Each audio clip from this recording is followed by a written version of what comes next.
Hello and welcome to the afterplay review of Airborne Kingdom. I know that I said I'm going to make it 1 week after I finish the playthrough, and this is not 1 week, it's more than 1 week, but what can I say? Life happened. So, into the review. It is a city builder game with a twist. Your city flies. In your flying city, every resource is in shortage and you have to first devise a way to scavenge for your needs from the ground below. As you can see, here is my city right before finishing the playthrough that I have posted on YouTube. Little airplanes coming forth from the hangars to collect resources from the deposits such as this one below. And so the juggling act begins. The player has to not only build his city, as you can see right here, and provide for the people, but also has to travel from place to place in order to gather the limited resources present in the designated deposits. The resources range from building materials, as you can see right here, we have wood, adobe, iron, glass and canvas. Keep in mind that only wood is the resource that you can gather and you don't have to process it.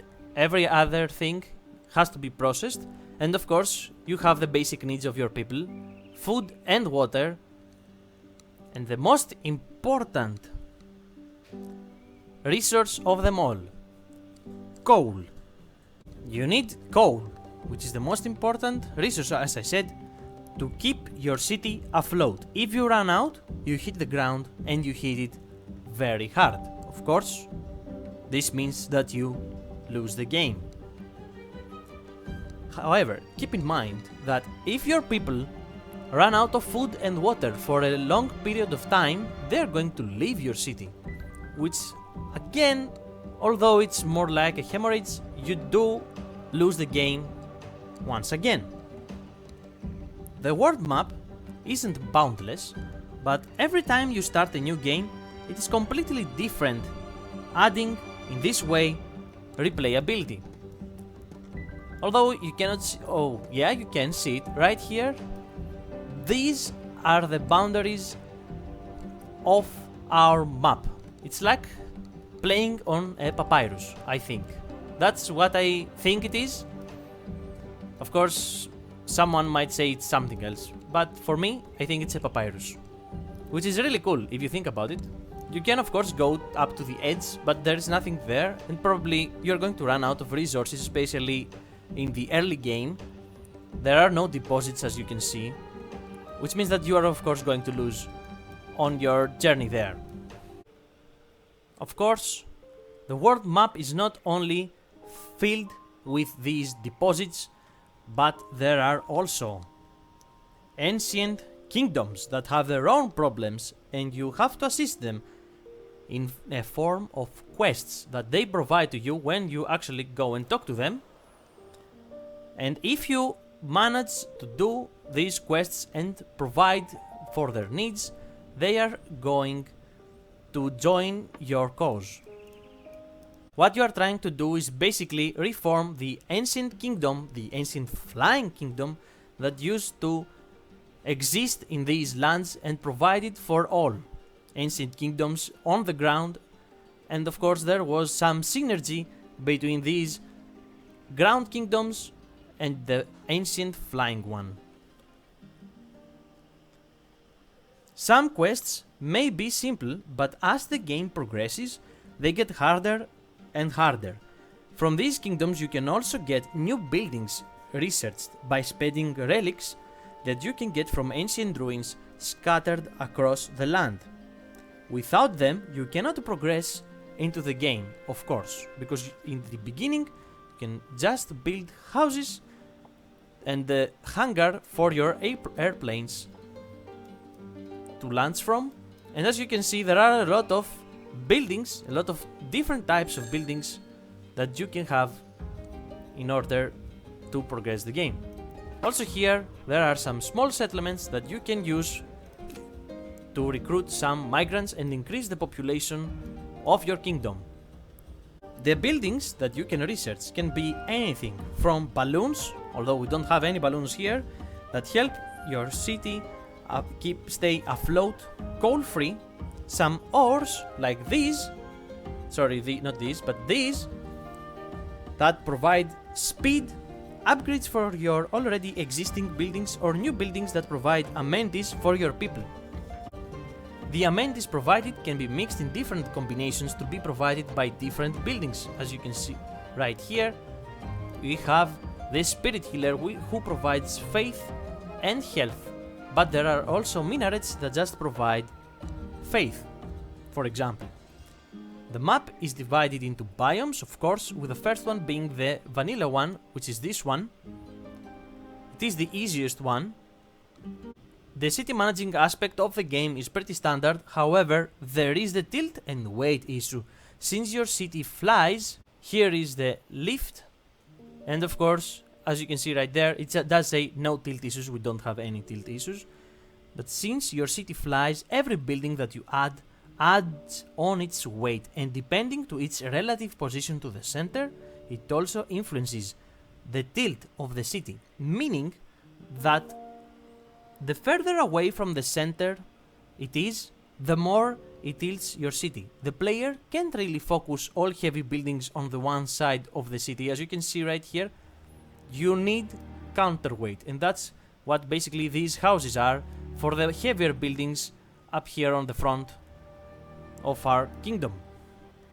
The tilting really affects your pop's happiness, and without happy people, no one will want to join your kingdom from the villages like the one that we saw earlier, which means, of course, disaster for your campaign.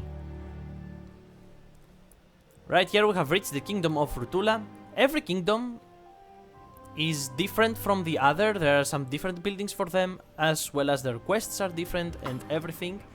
Right here it says that they are already allied.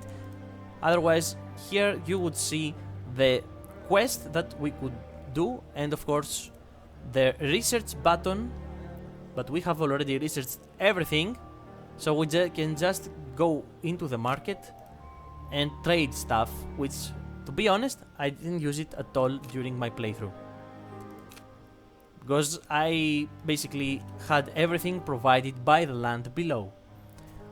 Now, overall, it is a nice experience, standing around €24.50. This game, I have to say, is a breath of fresh air into the city builder games with its own unique features, like the lift and the tilt features that it does have. Also, basically, you do have a city that moves on the map. You are basically a city nomad, and if you stay on the same area for a long time, not a really long time, I mean for the game like one day, probably you are going to have extreme problems with your resources. Your basic needs are not going to be fulfilled. It is something that you have to keep in mind. You have to always keep moving, especially if you do get to a point that your city is very big, like this one. I have 205 inhabitants, and although I do have some farms and water condensers to provide for my people, this number doesn't seem like a lot, 6.8, but it is a lot because it is per hour, and you need hours to move from one deposit to another, so you have to keep that in mind. That basically my 57 water right there is enough only for 9 hours, which is not a lot. I'm not going to talk a lot about the story, since it is woven into the playthrough pretty well, but I do have to say that it is a really interesting one.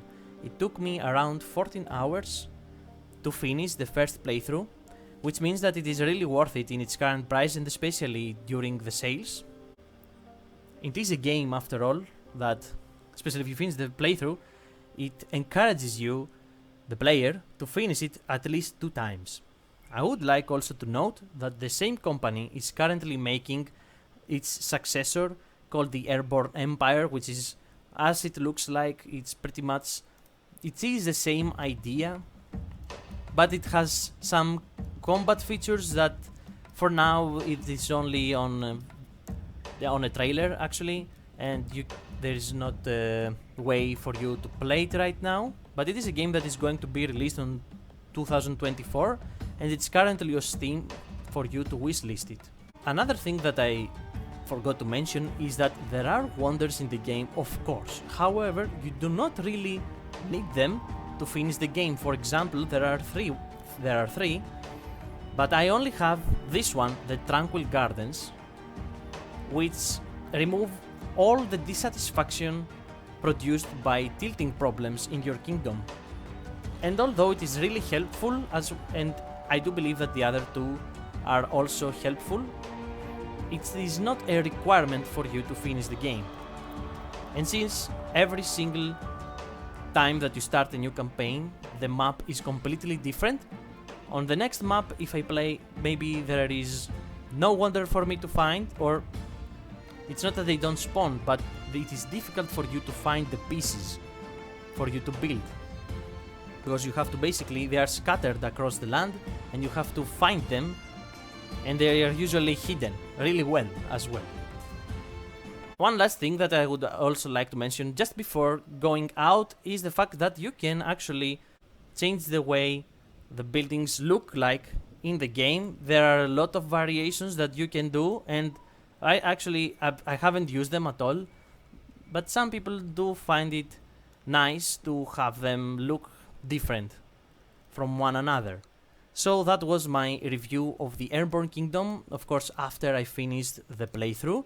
If you would like to know why I have this opinion about this game and how it formed, you can check out my playlist of me playing this game. There are actually 8 episodes. It's going to be right at the end, and of course the link is going to be down below in the description. Have a nice night.